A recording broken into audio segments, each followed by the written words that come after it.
Hello my beautiful friends, Gabe here from drumbeatsonline.com and welcome to episode 2 of the DBO Studio Makeover. Right now I'm coming at you from the road to let you know that this section of the series I partnered up with Sweetwater Music, which is the best place to buy all music gear, and I know this because I toured their facility and they seriously care so much about you guys getting a quality product. So if you are looking to buy any type of music gear, I would recommend going to Sweetwater. With that said, let's hop into episode 2 of the DBO Studio Makeover.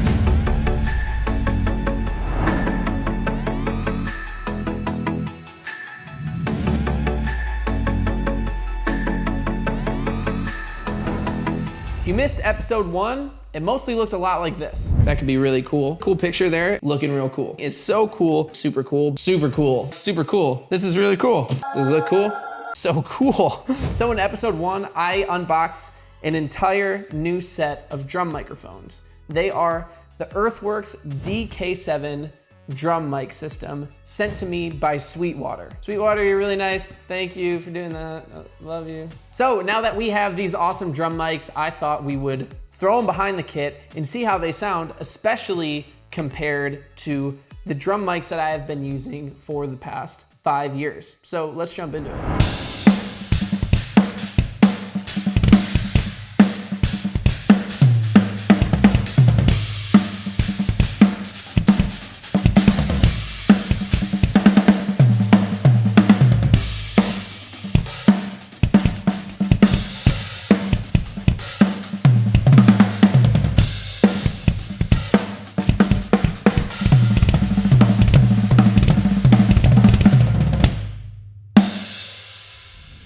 So full disclosure, I am not a huge audio nerd. I haven't spent a whole bunch of time researching a ton of different drum microphones, interfaces, preamps, all that stuff. As I'm sure you know, because for the past 5 years, I have been using the same drum microphones that cost me $500 on eBay. However, I am just coming to you from the perspective of someone who is drawn to good drum sounds. And let me tell you, I have heard these drum mics on some other drum videos, and I am always blown away by the sound. Now, before we dive super deep into the Earthworks drum mics, I thought we could take a quick look at what I've been using for the past 5 years, and then we can compare what I have had to what I have now. All right, let's try to set these up nice and cool. Oh God. Now, right here are the 6 drum mics that I primarily have been using for every single one of my YouTube videos that you've seen. We've got the Ayotte F9 pencil mics for the overheads, the Sennheiser E604s for the toms, the Ayotte F5 for the snare, and the AKG D112 for the kick drum. Now let's trade these out for the 7 Earthworks microphones and then do a little comparison. So as you can see, here we have the beautiful Earthworks drum mics. Man, they are attractive. And what's really interesting about these is that these 4 right here are used for the snare and the toms, which is uncommon. I feel that generally you see a dedicated snare mic and then different mics for the toms. Then over here, what is really unique, we have our overheads, which look just like classy overheads. But then this guy at the end is your kick drum mic. Now, I've never seen a kick drum mic this small before, and it is really, really impressive. Now, before we go super in depth with these, I think we should compare them to my old drum mics, just raw with no EQ, and kind of see and hear what the big differences are right off the bat. Let's check it out.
that comparison kind of blows my mind a little bit.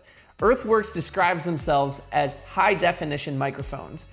And what's really interesting is I feel like that's an incredible way to describe these microphones. When I hear what I have been playing, it feels very dull, very lifeless. But when I hear these, they sound full of life. They sound incredibly crisp and incredibly clear. And like I said, high definition. And overall, I think these mics just give a really great representation of what your drums actually sound like. So these 4 right here are called the DM20s. One of my favorite parts about these is how they clamp onto your rim, whether it's your snare drum or your tom. Now, my toms have wood rims and these still fit on there great. What's so cool about that is that the body of the microphone is laying against the drum so that all you see above your drum is this tiny little part of the microphone, so you're not worrying about hitting the microphone at all. Plus, being able to adjust it like this is just so cool, so smart. You can put it exactly where you want it. Then for your overheads, you have the 2 SR25s, which just sound awesome and super clear, and yeah, they're great. Then finally, the SR20LS is for the kick, which you heard, it sounds really great, especially for how small this thing is. That is mind-blowing. All right, now that we have been introduced a little bit more to these awesome microphones, let's do another A/B test of what they sound like against my old mics. But this time we will EQ them both and really try to get the best sounds that we can out of them. Check it out.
Now, one thing I forgot to mention, which is an absolute crime, is that I am running all of these microphones through a $200 interface. It is a PreSonus Fire Studio.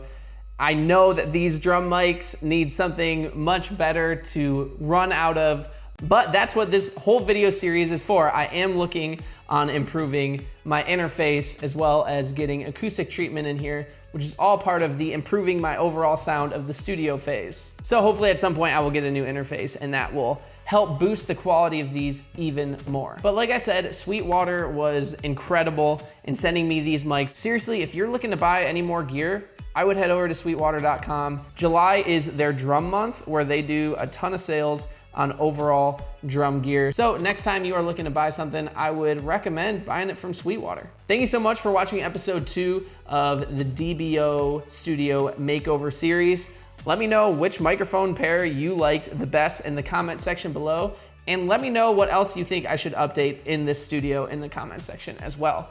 Thank you again, you guys are awesome, stay true, and I will see you soon. Bye. Some of my favorite parts about these are the tom mount clamp. Oh God.